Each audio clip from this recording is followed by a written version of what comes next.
참 몸부림치는 여러분 보니까 참 귀해 보이고 또 가슴이 아픕니다. 가슴이. 여기 보니까 2020년 서울시 산하 선교단체 연합성에 소개글이 있더라고요. 세월을 아끼라 때가 악하니라. 나라가 어렵습니다. 여쭤볼게요. 뭐가 어렵습니까? 응? 아니 이게 반어법이 아니고 지금 뭐가 어려운 거예요? 우리가 먹고 살기가 어려우세요? 그건 아니죠. 물론 어려울 수 있습니다. 빚이 있고 집을 사놓고 대출 갚느라고. 근데 그거는 등 따시고 배부른 소리잖아요. 옛날에 비하면. 집 없는 사람보다는 낫잖아요. 빚이라도 내서 내 집이 있다면. 그죠?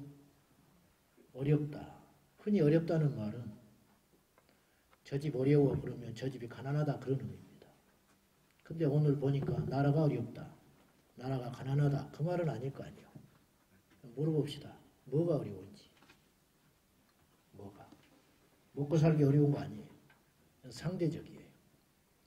상대적. 정말 어려울 때가 있었습니다. 여기 저보다 연세 많으신 분들이 앞에서는 이런 말 할 건 아니지만 저는 촌에서 자라서 어렵게 살았습니다. 그것 때 어렵다는 걸 쓰는 거예요. 그때.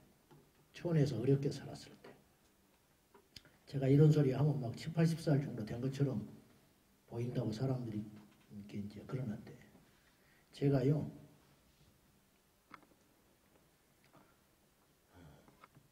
돈가스를 고등학교 때 먹어봤어요. 칼질을. 입시 보러 갔다가 제 아는 누님이 와서 사줬는데 그래서 지금도 돈가스 수프가 접시 넓적한 데 나옵니다. 근데 제가 이렇게 퍼먹었거든요. 지금도 그걸 한 번씩 먹을 때가 있으면 그게 걸려가지고 그 누님이 뭐라고 가르쳐주냐면 수프 그렇게 먹는 거 아니라는 거예요. 이렇게 밀어서 먹으라는 거예요. 그래서 지금도 이렇게 먹는 습관이 그때 제가 너무 에티켓에 대해서 배워가지고 칼질을 처음 해봤다니까요. 고등학교 올라가서 부페를요 88년에 서울에 와서 처음 먹어봤어요. 선배 결혼식을 소망교회에서 했는데 그때 갔더니 교육관에서 결혼식을 마치고 식당에서 부페를 이렇게 차려놨는데 사람이 너무 많이 와가지고 그리고 부페라는 개념을 내가 몰랐어요. 접시를 전부 하나씩 듣고 있어요. 결혼식 그러면 앉아있으면 갖다 주는 줄 알았는데 갈비탕. 거기는 그게 아니더라고. 그래가지고는 쭉 서가지고 앞에 뭔 음식이 있는지 끝이 어딘지 그것도 겨를도 없이 부페라는 개념이 없으니까 부페라는 말도 기분이 안 좋더라고. 음식집에 뭐 음식을 먹는데 부페 음식이냐? 응? 썩은 음식을 먹나? 접시를 하나 들고는 이렇게 줄 서가지고 앞에 보이질 않아. 사람이 많으니까 가난한 신학생들이 이때다 싶어서 전부 굶주린 늑대처럼 와가지고 접시를 들고 쭉 서 있는데 나는 못 모르고 서가지고 이렇게 있는데 음식들이 쭉 나열되어 있잖아. 일자로. 밥 반 올려버리고 김치 또 절반 올리고 몇 개 담아놓으니까 나중에 가니까 점점 맛있는 것이 나오는데 고기도 나오고 뭣도 나오고 근데 가본 친구들은 어찌 조금씩 담더란 말이에요. 나는 몰라가지고 막 퍼 담았지요. 나중에가 진짜 맛있는 걸 못 담겠어. 그래서 나보고 왜 이렇게 이걸 더 많이 담았냐는 거야. 아니 나는 밥하고 김치 가져와서 그래. 거짓말이지요. 망신 나갈까 봐. 그렇게 어려울 때가 있었어요. 근데 지금 어렵다는 말은 안 맞는 말이에요. 그럼 왜 어렵게 됐냐 이 말이에요. 지금 우리가 어렵다고 하는 것은 과연 무엇 때문에 어렵다고 하느냐 이 말이에요. 이걸 한번 잘 따져볼 필요가 있습니다. 여러분. 우리들 다 지금 여기 모인 분들이 어렵다고 이야기를 합니다. 다 공감합니다. 뭐가 어렵냐 이 말이에요. 뭐가. 영적으로 어려워지는 시대가 됐다. 근데 이걸 사람들이 간과를 해요. 그냥 그럴 수 있겠지.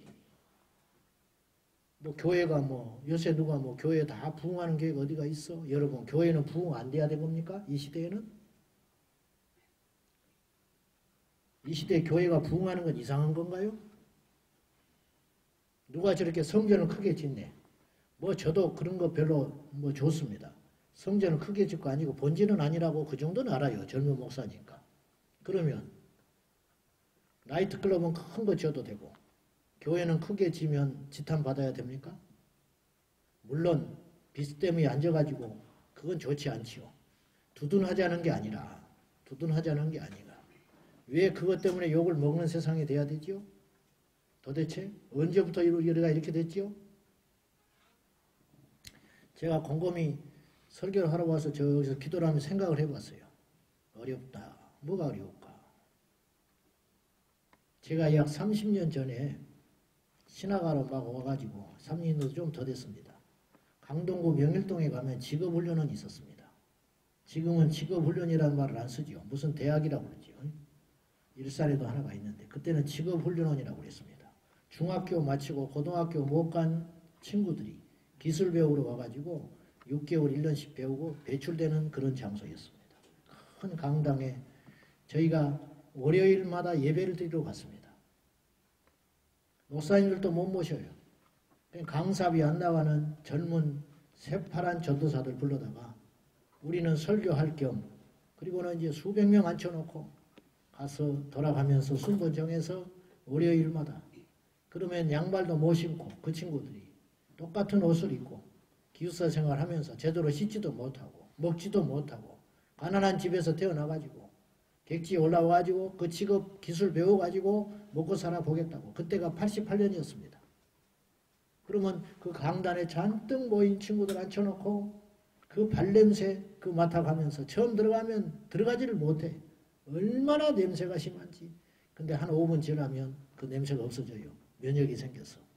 그러면 거기서 복음을 전하고 같이 동성으로 기도를 하고 그러면 다 믿지 않는 친구들이 강제 동원해서 와 있어요. 알지요? 그 중에 상당수는 설교 시간에 듣지 않고 고개 숙이고 있고 장난치고 빈정거리고 그런데도 그 중에 눈 뜨는 사람이 있었고 눈이 변화되고 울고 회개하는 사람도 있었고 제가 말씀드리려 하는 건 뭐냐면 그만큼 복음이 마음껏 전해지는 자유가 있었던 때가 있었다 이 말이에요. 복음을 마음껏 전할 수 있는 자유가 있었던 때가 있었어요. 지금은 상상을 못해요. 국가 공공기관의 월요일마다 강당에 강제로 모이게 해가지고 예배를 드린다?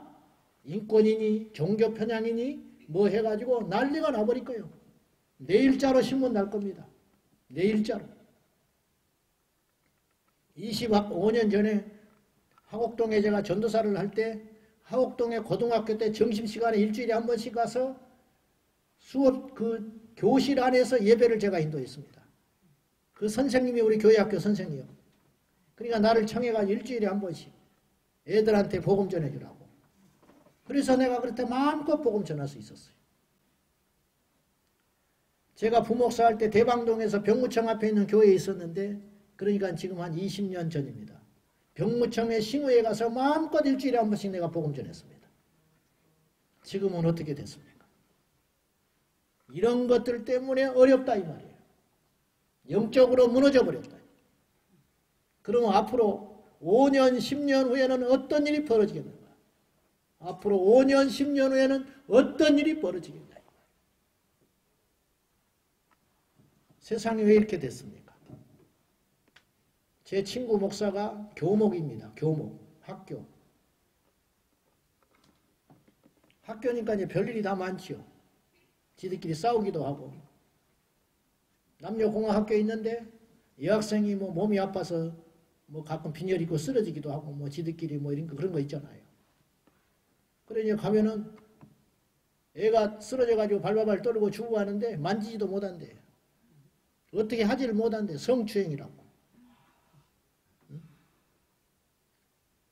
건드리면 나중에 별일이 다 많으니까 그냥 어떻게 해보지를 못한대요. 어떻게 해보지를 못하겠대.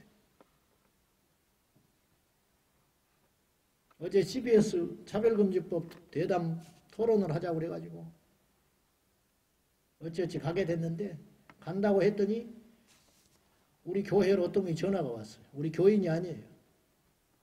경찰 공무원인데 목사님 가시면 꼭 이 말을 해주라고 그랬다는 거예요. 근데 시간이 없어 내가 그 말을 못했는데 무슨 말을 했느냐. 지금도 인권이니 뭐니 해가지고 가서 시위나 이런 데 집회하는 데 가서 공권력을 행사를 할 수가 없다는 거예요. 이렇게 하면 뭐 어쨌다 저쨌다 송사가 들어오니까 그냥 이루고 있다는 거예요. 지금도 이 지경인데 차별금지법 통과되면 어떻게 하려고 그러는지 자기들은 죽겠다는 거예요. 이 이야기를 꼭 해달라는 거예요. 이 이야기를. 복에도 첫 점이 있어요. 무슨 말이냐면 어떤 건 하나로 복을 받는 거예요.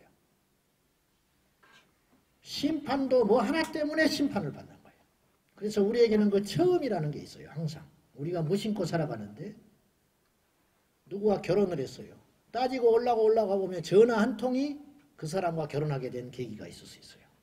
지나치면서 커피 한 잔이 그런 계기를 만들기도 해요. 여러분 그렇지 않습니까? 우리가 예수님을 믿게 된 것도 어떤 한 점이 있어요. 올라가면 큰 일, 대단한 일, 엄청난 일 때문에 우리 인생이 뒤바뀌고 변화되기는 것이 아니라 그 첫 점이 있어요. 옷을 입으면 첫 단추가 있는 거예요. 첫 단추 채우는 거. 그것을 잘못 틀어버리면 엉망돼 버리는 거예요. 실타리가 꼬여 있는데 복잡하게 실타리가 얽혀 있는데 그 처음 얽혀 있는 첫 그 실고리가 있는 거예요. 그걸 찾지 않으면 풀어지지 않아요. 우리 인생 가운데 이 세상에 가운데 수많은 문제들이 서로 연합되고 응용되고 병합돼 가지고 이런저런 수많은 일들이 발생을 하고 오늘도 일어나고 있는데 그 모든 것들의 시작 첫 점 그건 뭘까? 창세기 1장 1절에 태초에 하나님이 천지를 창조하시니라. 결국은 저는 이거라고 봐요. 하나님이냐 인간이냐. 모든 것의 처음 하나님으로 시작하느냐 인간으로 시작하느냐. 조금 고상한 말을 붙인다면 신본주의냐 인본주의냐. 어렵다. 뭐가 어렵냐. 인본주의 때문에 어려운 것이다. 하나님을 잃어버렸기 때문에 힘든 것이다. 교회가 하나님을 잃어버리면 교회 아닙니다. 국가가 하나님을 잃어버리면 그건 국가가 아닙니다. 저는 기독교 국가를 만들자는 게 아닙니다. 무슨 말인지 아시죠? 그 시작 첫 점이 뭐냐 이 말이에요. 저는 목사고 여러분은 공직에 계십니다. 그건 하나 중요한 게 아닙니다. 여러분 따져봅시다. 구약의 역사를 구약과 신약의 성경의 인물들을 쭉 살펴보자고요. 대략. 그 중에 목사라고 불리울 수 있는 사람들이 있습니다. 선지자들. 엘리야는 오늘로 따지면 목사라고 구분할 수 있어요. 엘리야는 선지자만 했으니까 그 사람이 뭐 공무원도 아닌 것이고 예언만 하고 다녔으니까 선지자니까 오늘날 목사지요. 사도 바울 목사라고 하겠습니다. 다윗은 뭡니까? 다윗은 선지자가 아닙니다. 엄밀한 의미로. 물론 하나님 음성을 듣고 하나님과 동행하는 이였지만 다윗은 엄밀히 따지면 정치인입니다. 군인입니다. 그리고 왕입니다. 그렇잖아요. 그러면 하나님께서 다윗에게 오늘날 목사만 쓰듯이 다윗은 쓰시지 않았나요? 요셉은 어떤 존재입니까? 총리. 다니엘 총리. 모세는 선지자이자 정치인과 결합된 그런 인물이라 할 수 있어요. 아브라함은 과연 뭘까? 아브라함은 하나님의 계시의 음성을 듣는 선지자, 그때는 선지자 시대가 아니니까 선지자인과 동시에 한 족장 정도 다양하다 이 말이에요. 여러분 성과 속을 분리하면 안 돼요. 여기서 기독교의 무기력이 온 거예요. 우리나라의 영적 무기력은 여기서 온 거예요. 교회 안에는 믿음이 좋은 사람이 많아요. 밖에 나가면 없어요. 밖에 나가면. 여러분과 제가 명심해야 할 것은 여러분은 예수님을 잘 믿는 공직자가 되는 것도 중요하지만 공직자가 우선이 아니에요. 분명히 하셔야 돼요. 여러분의 정체성을 분명히 하셔야 돼요. 여러분은 하나님을 믿는 자로서 여기에 파송된 거예요. 이걸 잊어버리게 될 때 우리는 무너지게 되는 거예요. 가끔 군대에 간다고 입대한다고 인사하고 이렇게 강구해야 할 일이 있어요. 그러면 내가 반드시 이야기해요. 너는 군대에 파송받은 선교사다. 너는 군복무하러 가는 게 아니야. 너는 군대로 파송받은 선교사라고 생각하고 가. 그리고 성경을 하나 건네줘요. 읽고 안 읽고는 지 문제고 너는 파송해서 간다 이 말이에요. 선교사로. 군 선교사로. 제가 아까 시작 첫 점을 이야기했어요. 성경은 하나님으로 시작해요. 인류 역사는 하나님으로 시작하는 거예요. 할렐루야. 우리 삶도 하나님이에요. 뭘 하느냐는 중요한 게 아니에요. 우리가 하나님을 망각하게 될 때 우리는 망가지는 거예요. 국가에서 하나님이 없어지니까 망가지는 거예요. 케네디가 죽기 전에 미국의 국공립학교에서 기도를 없애버렸고 성경 의무 교육을 없애버렸고 그때부터 히피족이 나타나고 미국이 엉망진창이 돼버렸어요. 그러니까 하나님을 잊을 때 인생은 망가진다 이 말이에요. 하나님을 잊을 때. 모든 것의 중심은 하나님이십니다. 사람, 환경, 철학, 사상, 이론, 정치 아닙니다. 그럴싸하지만 절대 아닙니다. 그 모든 것은 바벨탑이에요.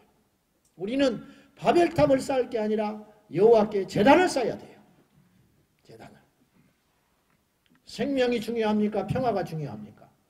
대답을 좀 잘해 보십시오. 둘 다 따로따로는 좋은 말이요. 근데 비교를 해보자고.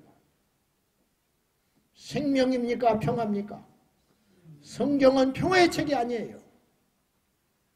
성경은 생명의 책이에요. 성경은 책입니까? 여호와의 말씀입니까? 두말할 필요도 없지요. 성경이 책으로 취급받는 날 이 세상은 망하는 거예요. 예배인가요? 아니면 프로그램인가요? 사람인가요? 하나님인가요? 찬양입니까? 노래입니까? 잘 따져보자 이 말이에요. 진리입니까? 아니면 나이스한 거, 좋은 겁니까? 좋은 건 좋은 거예요. 그러나 진리와 비교할 때 좋은 것은 진리를 절대 대변할 수 없는 것입니다. 복음입니까? 신학입니까? 신학이 필요할 수 있습니다. 이단을 방어하고. 그러나 절대 신학은 복음이 될 수 없어요. 복음만이 우리를 구원하는 거예요. 저는 보수주의가 아닙니다. 좌우로 따지지 마세요. 우리는 좌우를 가릴 때가 아니에요. 진리냐 거짓이냐 생명이냐 사망이냐 위냐 하늘이냐 땅이냐를 따질 때라 이 말이에요. 근데 이런 어떤 이데올로기 휘말려가지고 보수냐 진보냐 좌냐 우냐 이런 어리석은 짓을 하고 있어요. 그 사이에 뒤에서 마귀와 팔꿈 이 팔짱을 끼고 웃고 있는 거예요. 왜 웃고 있냐? 할 일이 없으니까. 자기들끼리 멸망해 가는데 스스로 속아서 멸망길로 가고 있는데 다 의미 없는 것이에요. 하나님을 기쁘게 할 것이냐 사람을 기쁘게 할 것이냐. 바라기는 저는 오늘 이 모임이 결코 작다고 생각하지 않아요. 결코 작지 않아요. 저는 이 장소가 작게 안 보여요. 수천 명이 모여도 작은 모임이 있고 한 사람을 못 만나도 가치 있는 만남이 있는 것이에요. 예수님이 예루살렘에 입성하실 때 호산나 종려나무 가지를 흔들며 수많은 인파가 주님을 영접했습니다. 그러나 그들은 아무런 필요가 없는 존재들이었어요. 예수님이 여리고 땅에 가서 한 죄인을 만나셨습니다. 삭개오입니다. 알고 봤더니 주님이 그 사람 만나러 간 거예요. 알고 봤더니 비웃음 받으면서 죄인의 집에 들어갔다고. 근데 그 한 사람이 얼마나 훗날에 엄청난 영향을 줬을까. 주님만 아시겠지만은. 그래서 우리의 모임이 절대 작은 게 아니에요. 여러분 한 사람은 절대 작은 존재들이 아니에요. 내적 치유로 유명한 정택기 목사님 아시지요? 이분이 이런 말을 했어요. 한 사람이 태어나서 죽을 때까지 영향을 주고 가는데 평균자가 모든 인류의 평균자가 한 사람이 죽을 때까지 영향을 미치는 사람이 몇 명이냐? 8만 명. 통계를 따져보니까 8만 명. 어째서 그러면 아니 평생 8만 명도 못 만나는데 어떻게 8만 명이 될 수 있냐? 제가 여러 번 만났잖아요. 지금 뭐 한 3, 40명 뵀잖아요. 근데 여러분 중에 한 사람이 오늘 말씀 가운데 불을 받고 돌이키면 그 한 사람은 수천 명을 바꿀 수 있어요. 그러면 그 수천 명이 또 다른 사람을 바꾸고 이렇게 파장, 번져가는 파장까지 생각하면 평균 잡아 한 사람이 8만 명의 영향을 준다는 거예요. 그리고 죽는데요. 뭐 미국 대통령 자리 같은 경우는 수십억의 인구에게 영향을 주겠죠. 평균 잡아 8만 명이다. 평균 잡아. 지금은 나주라고 부르지만 옛날에 금성시였습니다. 금성시에 성자가 한 사람이 있었어요. 옛날에. 이세종 선생. 이분을 일컬어서 별명이 호세아를 닮은 성자라고 그랬어요. 호세아가 어떤 사람이요? 자기 아내 부정한 여인을 주님께서 결혼하라 해서 결혼했어요. 순종해서. 자식 새끼 낳고 또 바람 피워나가고 바람 피워나가고 그런 불결한 여인. 근데 이 호세아를 닮은 성자 이세종 선생이 자기 아내가 그렇게 살았어요. 왜냐?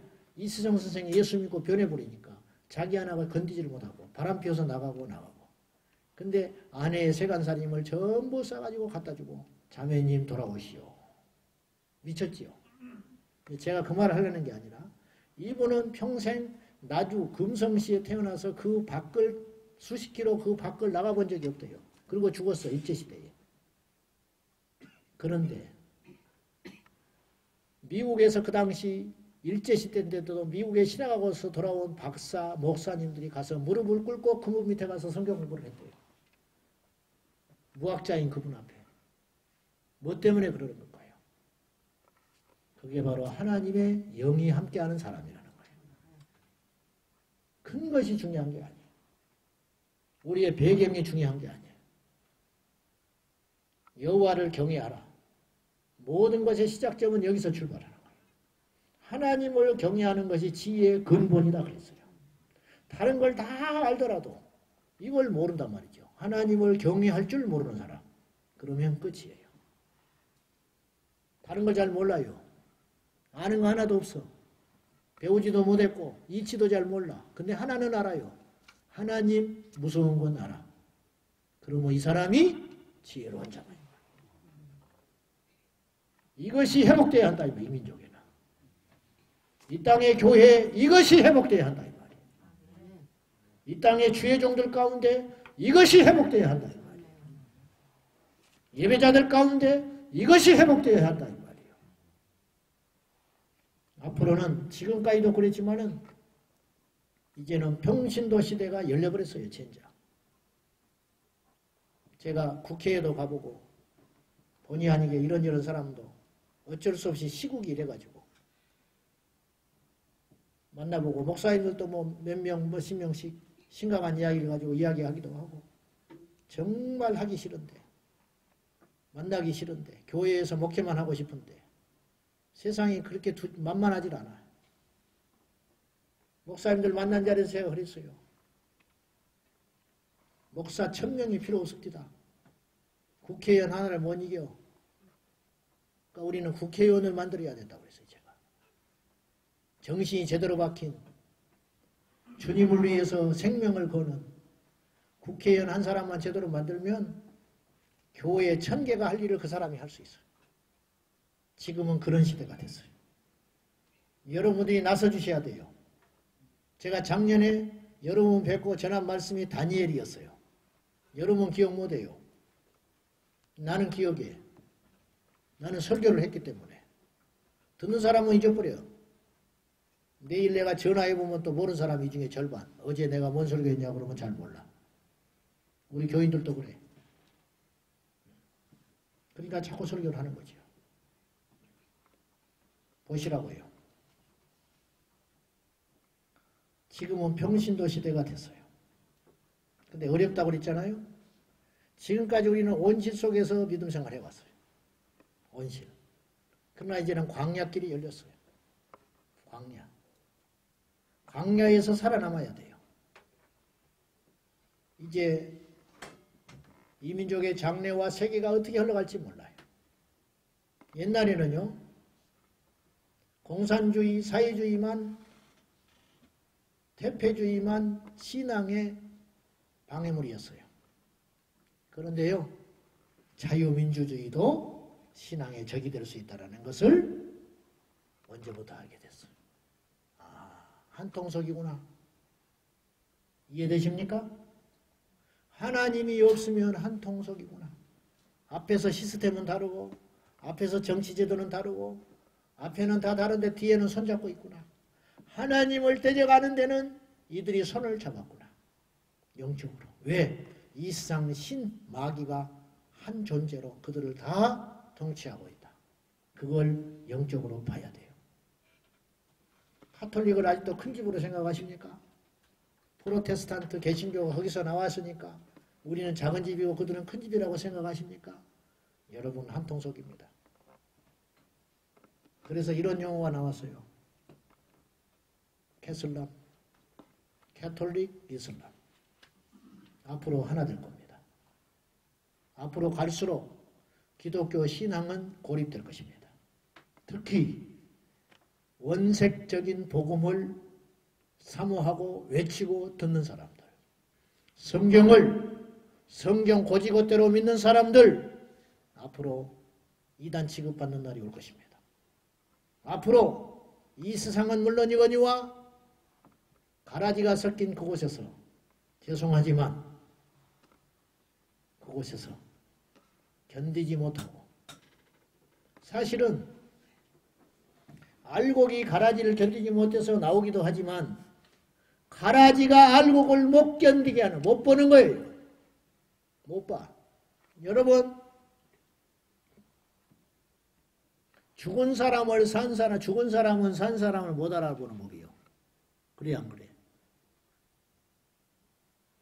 장례식을 왜 갑니까? 죽은 사람 만나러 가는 게 아니에요, 사실은. 살아있는 그 가족을 만나러 가는 거야. 그죠? 죽은 사람은 산 사람을 못 알아봐. 근데요, 산 사람은 죽었는지를 알아봐. 자, 가짜는 진짜를 몰라봐요. 그래서 예수님을 2000년 전에 이 땅에 오셨을 때 세상이 그분을 감당을 못했어요. 진리가 오셨는데 거짓이 진리를 감당을 못했어요. 빛이 오셨지요. 그 요한복음 1장에 있지 않습니까? 빛이 왔는데 세상이 그들을 감당하지 못했다. 왜? 그들은 세상은 빛보다 어둠을 사랑했기 때문이다. 어둠 가운데 빛이 오면 어둠이 빛을 못 견디고 빛을 몰아내요. 그래서 세상이 주님을 감당을 못한 거예요. 히브리서 11장 믿음장, 수많은 믿음의 선진들, 순교자들, 과거의 순교자, 그리고 그 당시 순교자, 그리고 앞으로 펼쳐질 우리 이 시대의 미래 순교자들, 히브리서가 기록될 당시에 히브리서 11장에 예수 그리스도를 믿는다는 이유로 핍박을 받았는데 얼마나 잔인한 핍박을 받았는지 산채로 톱으로 잘라버렸어요. 여자들은 온갖 수치를 다 당했어요. 그리고 광야에 가죽을 쓰고 방황을 했다고 그랬는데 그 뜻은 무슨 말이냐면 정확히 그건 형벌입니다. 그냥 도망 다니더라고 가죽을 뒤집어 쓰고 돌아다녔다는 뜻이 아니에요. 그 원뜻은 예수를 믿는다는 이유로 붙잡아가지고 발가벗겨서 소가죽을 벗겨가지고 소가죽을 피가 뚝뚝뚝 떨어지는 소가죽에다가 집어넣고 꼬매버립니다. 그리고 뜨거운 강야에 내몰아버려요. 그러면 이 새가죽이 뜨거운 햇볕에 오그라들기 시작합니다. 그리고 그 속에서 죽어가겠어요. 이것이 가죽을 쓰고 광야에서 유리했다는 뜻이에요. 그리고는 가로하고 히브리서에 써 있어요. 이런 사람은 세상이 감당하지 못하였느니라. 세상이 감당을 못해요. 어두운 세상이 빛을 감당을 못해요. 여러분, 여기 모이신 우리 심회원 여러분들은 세상의 사상과 이치와 그 이데올로기에 꽉 찌들어 있는 인본주의적인 그들이 여러분을 감당을 못하게 해야 되는 거예요. 그것이 믿음의 사람이에요. 그것의 모든 시작점은 뭐냐? 여호와를 경외하면서 시작되는 것이다. 여호와를 경외하지 않아. 믿는데 경외하지 않아. 그러면 안 믿는 거예요. 무슨 말인지 아셨어요? 중세 수도사가 신부가 20년째 5채 투지 기도를 하고 있었어요. 성전에 아침에 일어나서 눈뜨고 올라가지고 땅에다가 자기 신체 부위를 다 바닥에 깔고 여호와여 나의 기도를 들어주소서, 그리고 기도하고는 중얼중얼중얼하고 내려와서 하루를 일과를 시작했어요. 그렇게 20년을 했어요. 그러던 어느 날 여호와여 내 기도를 들어주셔서 중얼중얼하는데 하늘에서 음성이 들렸다고 그래요. 어째서 너는 나를 계속 찾느냐? 그랬더니 이 신부가 기절해 버렸대요. 정말 하나님이 계셨냐고. 정말 있었니? 그리고 기절해 버렸대요. 성경을 안 믿는 목사들이 많아요. 해석하기 어쩌니 이쩌니 저쩌니 P문서 A문서 있다고 소리 하면서 성경을 안 믿어. 성경을 읽는 목적은 너희가 성경을 상고할 때 뭐 때문에 상고하느냐? 영생을 얻는 줄 알고 상고하거니와. 성경은 생명에 대한 책이에요. 윤리와 도덕은 두 번째. 그렇다고 막 살아라는 뜻이 아니에요. 예수님의 생명을 가진 사람은 절대 상식을 초월하지 않아요. 예수 그리스도의 생명을 가진 자는 효자가 돼요. 예수의 생명을 가진 자는 성실한 일꾼이 돼요. 예수의 생명을 가진 자는 정직한 지도자가 되는 거예요. 입으로만 주여 주여 할 수 없어요. 생명이 없어서 그 지경이 되는 거예요. 가짜가 돼서. 무슨 말씀이냐면은 여호와를 경외하는 걸 잃어버릴 때 모든 악은 시작된다. 모든 악은. 아까 그 신부를 남의 이야기로 볼 수가 없어요. 안 믿으면서도 기도할 수 있었어요. 안 믿으면서도 헌신할 수 있었어요. 안 믿고도 좋은 사람이 될 수 있었어요. 안 믿고도 자기의 일을 충실할 수 있었어요. 그러나 마지막은 아무것도 없는 거예요. 우리가 그렇게 어리석게 믿어서는 안 된다는 거예요. 믿는 것과 아는 것이 일치돼야 돼요. 하나님이 계시구나. 그럼 하나님 무서운 줄 알아야 돼요. 하나님 무서운 줄 알아야 돼요.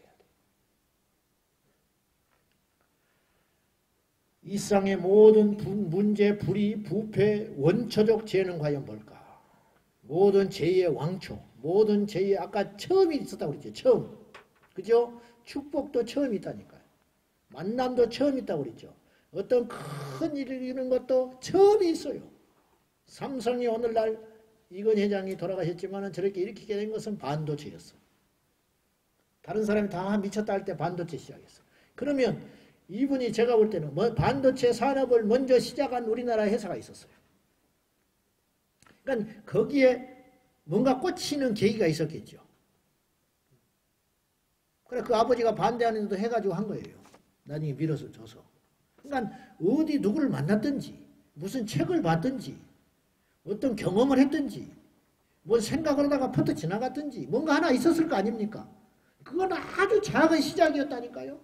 근데 이것이 이렇게 많은 파장을 일으켰어요. 하나님을 경외함을 잃어버리면 끝장이라니까요. 여러분 죄가 뭡니까? 원뜻이 하마르티아 아시죠? 빗나간다. 관역에서 빗나간다. 딱 하나님께 초점을 맞춰야 되는데 하나님께 초점 맞추지 않고 어긋나는 삶을 사는 게 죄라니까요. 회개가 뭔지 아세요? 메타노이아. 마음을 위로 향한다. 이게 회개예요. 세상에 향했던 내 마음, 곁길을 향했던 내 마음, 관역 중심, 예수 그리스도, 하나님, 말씀, 진리, 생명, 하나님의 의, 십자가 이것만 딱 보고 있어야 되는데 이게 어긋난 거예요. 자꾸 다른 게 보이기 시작하는 거예요. 그 결과 덕지덕지 복음에다가 가짜를 붙여가지고 변질되게 만들고 예배 가운데 다른 것이 들어오고 설교에 다른 것이 들어오고 교회에 다른 것이 들어오고 신앙에 다른 것이 들어오고 근데 이것이 하루아침에 팍 들어와 버리면 우리가 눈치채고 도망갈 수가 있는데 야금 짧게는 수십 년 길게는 수천 년 동안 야금 그러면 지금 우리의 믿음은 예수님이 원하시는 믿음이냐 이 말이에요. 우리의 기도는 주님이 원하시는 기도였냐 이 말이에요. 우리가 하나님을 믿는 이 방식 이건 과연 주님께서 우리에게 믿으라고 하신 그 믿음일까? 그렇지 않다면 우리는 큰일 날 사람인 거예요. 지금 완전히 엉뚱한 짓 헛우물만 파다가 하나님 앞에 가가지고 주여 주여 하게 생겼어요. 나더러 주여 주여 하는 자가 천국에 갈 것이 아니다. 무서운 말이요. 나더러 그날에 많은 사람들이 묻되 내가 주의 이름으로 능력을 행했습니다. 마태복음 7장에 나와 있잖아요. 내가 주의 이름으로 귀신을 쫓았습니다. 불법을 행하는 자들아 내게서 떠나가라 그랬어요. 뭐냐? 누가 그렇게 믿으라 하더냐 이 말이에요. 불법, 잘못 믿었다. 믿음도 법대로 믿으라. 원리대로. 잘못 믿었어. 누가 너희들을 그렇게 믿으라 하더냐. 그래서 그들은 잘려주고 말라 비틀어져 불에 던져지는 자가 되는 거예요. 자, 하나님이 한 인생을 버리지 않고 사랑했다는 증거가 뭘까? 저는 두 가지를 봅니다. 복이 아닙니다. 형통함이 아닙니다. 승승장구 올라가는 게 아닙니다. 첫 번째, 하나님이 이 인생을 절대 포기하지 않고 버리지 않고 사랑한다는 증거 여러 가지가 있는데 첫째, 하나님을 반드시 붙잡고 사는 인생이다. 욥이 그랬어요. 욥은 나중에 2배로 복을 받아요. 자식도 재산도. 어떻게 그렇게 복을 받았는지 생략됐어요. 그냥 복 받았다고만 나왔어요. 복 받은 거예요. 하나님이 복 주려면 그렇게 또 금세 일어나요. 근데 그것이 중요한 게 아니에요. 나는 이렇게 생각했어요. 욥이 과연 그런 모든 걸 2배로 복구했다고 해서 욥이 행복했을까? 저는 그렇게 보지 않아요. 왠지 아세요? 자식을 묻고 살아야 해요. 자식 잃어버렸잖아요. 그 전에. 도둑질에 풍랑에 다 이르잖아요. 태풍에 바람 불어서. 행복했을까요? 그걸 평생 안고 죽었어요. 욥이 다시 2배로 복을 받았다는 건 욥은 아무런 의미가 없어요. 하나님에게도 사실은 큰 의미가 없어요. 이 우주의 주인이신데. 욥에게 있어서 진정한 복은 뭐냐? 그런 고난, 까닭 없는 원인 없는 고난. 물론 있지만 어쨌든 당시에는 몰랐으니까. 그런 과정에서도 욥이 하나님을 끝까지 붙잡았다는 거. 이것이 뭐냐? 알고 봤더니 욥이 하나님을 붙잡고 있었던 게 아니고 하나님이 욥을 붙잡고 있었어요. 하나님이 사랑하는 거죠. 자식은 부모의 손을 놔요. 그러나 부모는 자식 손을 절대 안 놓습니다. 절대 안 놔. 어떤 경우에도 안 놔. 어떤 경우에도 포기하지 않아. 알고 봤더니 우리가 주님을 붙잡아서 이 자리에 와 있는 게 아니에요. 우리가 잘 믿어서 우리가 이 자리에 있는 게 아니에요. 하나님의 은혜. 말은 이렇게 맨날 해요. 우리가 하나님 은혜라고. 맨날 해. 저도 그러고 여러분도 그러고. 하루도 그 말 안 한 적이 없어. 설교 때 맨날 그 소리예요. 이 땅의 모든 교회는 그렇게 이야기를 해. 그런데 그걸 알고 깨닫는 사람은 별로 없어요. 자, 하나님이 어떤 인생을 절대로 사랑한다는 증거. 그를 절대 포기하지 않는다. 다윗도 하나님을 떠나려면 얼마나 떠날 수 있는 사람이에요. 하나님께 원망해서 떠난 게 아니라 다윗은 욥은 고난을 받아서 떠날 수 있는 조건을 가졌고 다윗은 범죄했기 때문에 스스로 자책해서 떠날 수 있는 존재였어요. 그러나 가룟 유다처럼 떠나질 않아. 가룟 유다는 스스로 멸망길로 가서 죽어버렸어요. 그렇다면 다윗도 그랬어야 했어요. 하나님께서 다윗에게 얼마나 큰 기대와 복을 줬는데 그러나 다윗은 하나님을 떠나지 않아요. 그것이 뭐냐?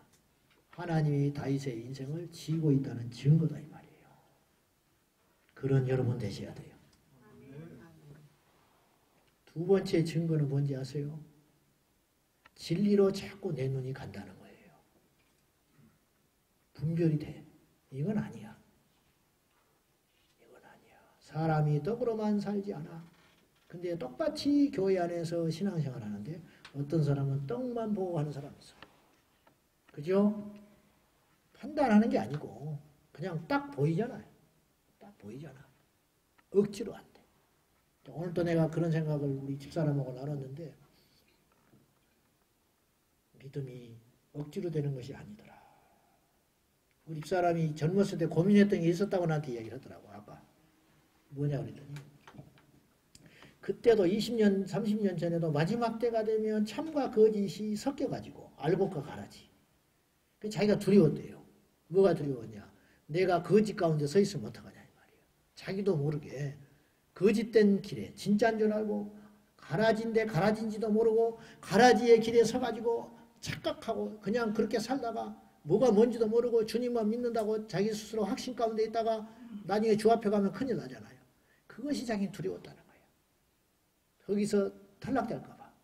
그리고 그걸 분별이 무엇일까? 그 기준이 뭘까? 억지로 안 되잖아요. 자기도 모르게 넓은 길로 갈까 봐. 근데 교만이 아니고 이렇게 이야기하는 거예요. 아, 이해가 된대. 그 뭐냐, 말로 할 수는 없는데 그냥 딱 가게 되는 거야. 가치가 뭔지를 보이게 된다 이 말이에요.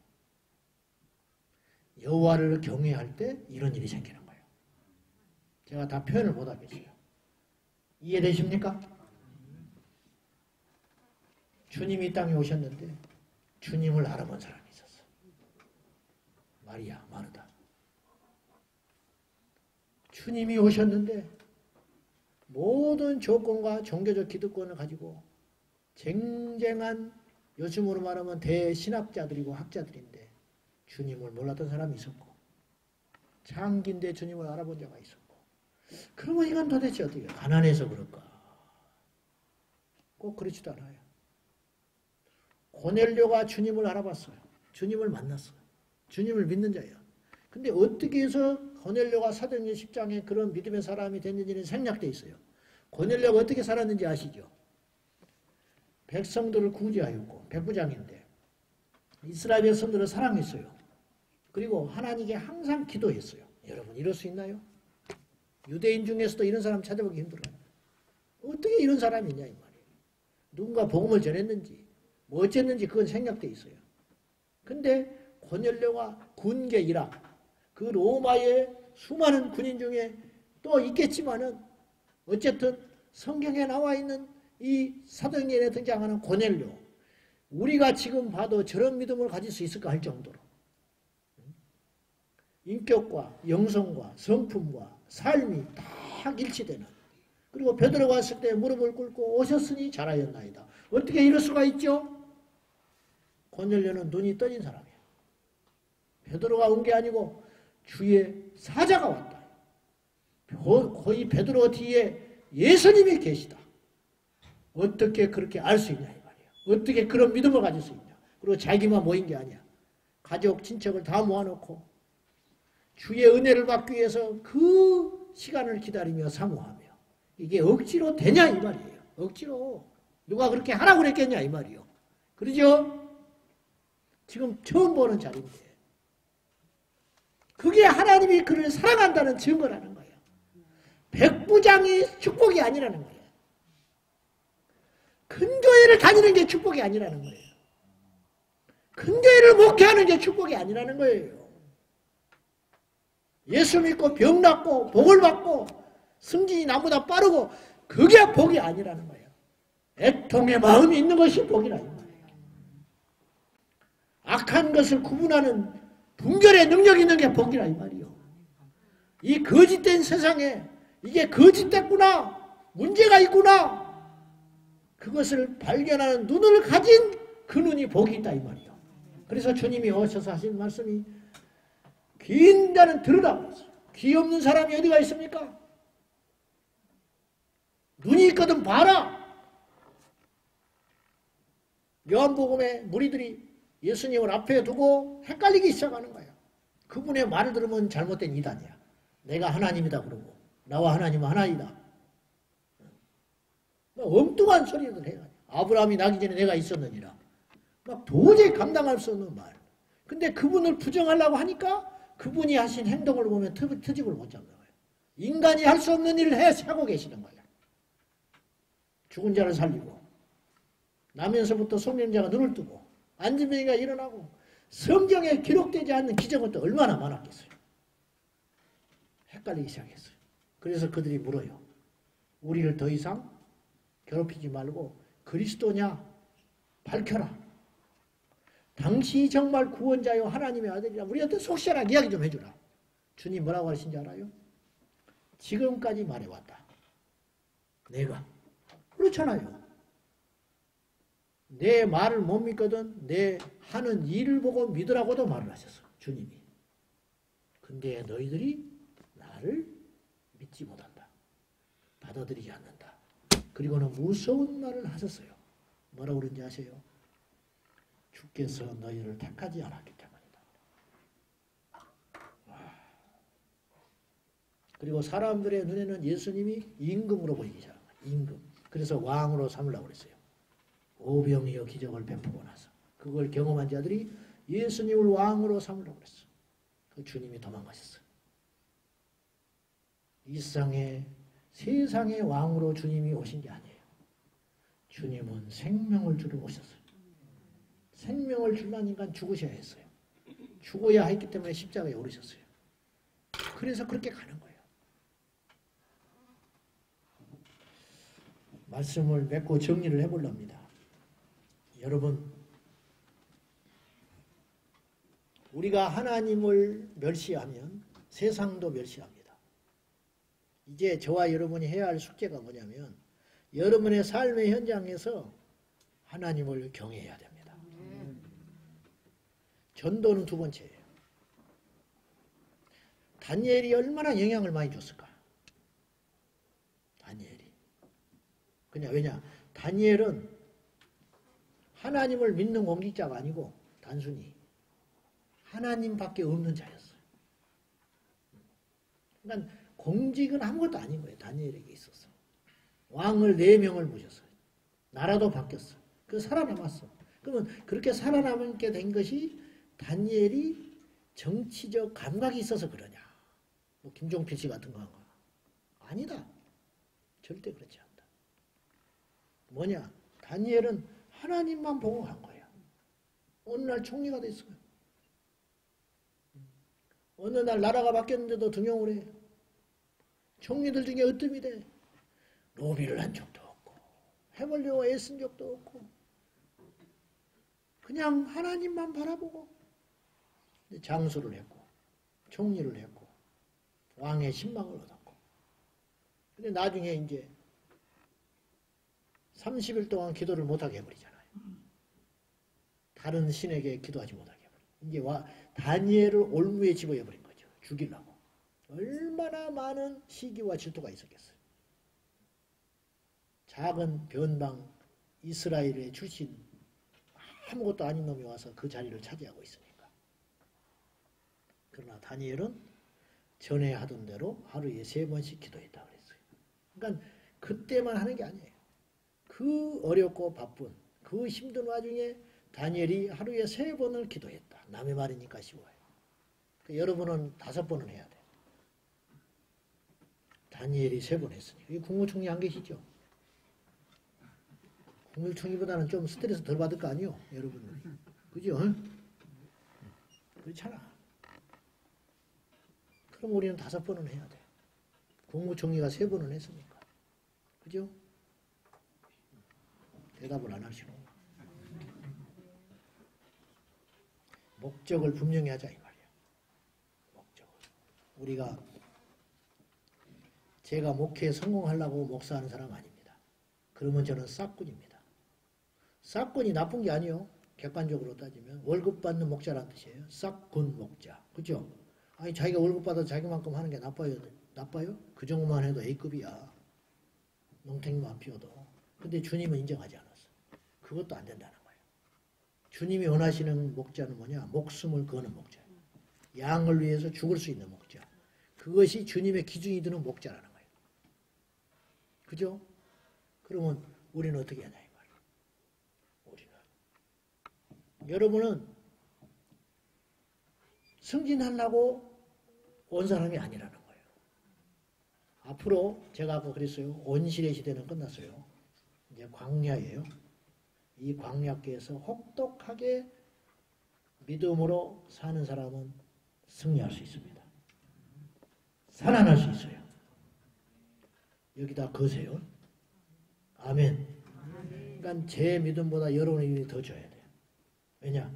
저는 후방에 있는 사람이에요. 나 같은 사람은. 입만 사는 사람, 입만. 뒤에서 작전만 짜고 있는 사람이에요. 총을 들고 전방에서 싸우는 사람은 여러분들이에요. 여러분들이 싸워서 이겨줘야 돼요. 저는 전략을 세우는 사람이에요. 전략을 오늘 세웠잖아, 제가. 전략을 지금 이야기하고 있잖아. 여러분들이 총을 들고 싸워서 승리해야 하나님 나라가 확장되는 거예요.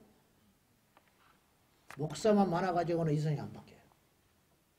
현장에 나가서 세상과 싸워낼 수 있는 실제적인 영적 전사들이 있어야 돼요. 근데 한국교회는 그걸 그동안 놓쳐버렸어요. 그래서 조금 뭐 한다 그러면 신학교 가라고 그래요. 조금만 어쩐다 그러면 뭐 해라고 그래요. 가지고 온실로 자꾸 불러들여 버렸어요. 야성을 잃어버렸어요. 광야에 나가서 외치는 자가 돼야 되는데 정치에도 나가야 되고 여의도에도 가야 되고 온갖 곳에 가서 하나님의 자녀로서 빛과 소금의 역할을 감당하고 이 문드러져가는 이 세상, 악이 점점점 잠시게 하는 이 세상을 맞서서 이길 수 있는 믿음의 용장들이 돼야 되는데 그들을 전부 뒤후방으로 철수시켜버렸어요. 그런 결과가 어떤 일이 벌어졌냐. 하나님의 나라가 위축되기 시작했어요. 위축. 그죠? 위축. 결과적으로 하나님 나라가 축소되는 거예요. 지금. 점점점. 저는 끝이 올 거라고 봐요. 끝이. 장차 끝이 온다. 죄가 하늘을 찌른 그날. 완전 상식이 무너지고 이 땅에 진리를 찾아볼 수 없는 그 시점은 반드시 올 거다. 근데 그 마지막이 위대한 시작인데 주님께서 그때 오신다. 그때. 그러면 그때까지 버틸 바알에게 무릎 꿇지 않은 7천 용사가 있어야 돼요. 숨어있는 7천의 용사. 그들이 여러분이 되셔야 돼요. 작년에 기어축제 반대 성명했잖아요. 그건 목사들이 못하는 일이에요. 목사들이 성명 내봤자 힘이 없어. 목사들이 기어축제 당연히 반대하는 거예요. 근데 여러분들이 하는 건 엄청난 용기가 필요해서 거예요. 그러니까 여러분들이 파급력이 큰 거예요. 할렐루야. 그거예요. 전선에서 싸우는 믿음의 사람들이 돼야 돼요. 믿음의 정체성을 확고하게 하세요. 여러분은 공무원으로 그냥 믿음 좋은 공직자가 되는 게 아니에요. 예수를 믿는 사람으로 여러분을 이 서울시 심장부에 주님께서 파견해 놨다고 믿으셔야 돼요. 거창한 일이 아니어도 괜찮아요. 도장 하나를 찍어주는 거, 누구 하나를 만나는 거, 서류 하나 작성하는 거, 그것을 하나님의 기준으로 해주시라 이 말이에요. 그것이 쌓이면 그것이 태풍이 되고 그것이 폭풍이 되어서 이 나라를 흔들리는 이 나라, 요동치는 이 나라, 하나님을 대항하는 이 나라가 시간이 흘러서 우리도 모른 채 이렇게 어려워지고 엉망진창이 되었듯이 우리 한 사람 한 사람이 믿음으로 살면 우리도 모른 채 이 나라가 하나님의 나라가 되는 날이 올 거라 이 말이죠. 우리가 그 날을 기다리며 우리 모두 승리할 수 있기를 주님의 이름으로 축복합니다. 여러분 승리하십시오. 담대하십시오. 내가 세상을 이겨내라. 사람을 기쁘게 하려면 집니다. 하나님을 기쁘게 하리라. 그러면 내 안에서 생수강이 나와요. 내 안에서 평안이 나와요. 내 안에서 성령의 기름 부으심이 시작돼요. 하나님을 기쁘게 하리라. 하나님을 기쁘게 하는 목회, 하나님을 기쁘게 하는 공직자, 하나님을 기쁘게 하는 찬양사역자, 하나님을 기쁘게 하는 이 세상에 속해 있는 믿음의 전사가 되어서 승리할 수 있기를 축복합니다. 기도하십시다. 하나님, 이 세상에 곳곳에서 벌어지고 있는 하나님을 조롱하는 이 소리를 들으소서. 여호와를 멸시하는 이 참혹한 현실을 보소서. 주여, 이 모든 것이 다시 정상이 되도록 주님이여 오시옵소서. 역사에 주시옵소서.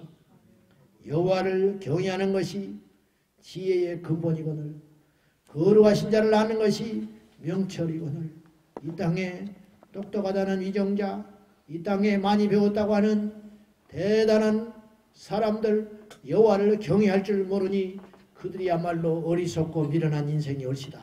주여, 다 잃어버려도 우리의 이름 석자도 기억하지 못할 만큼 어리석은 자가 되어도 여호와를 경외하는 것, 하나님을 두려워하는 마음 잊지 말고 살게 하옵소서.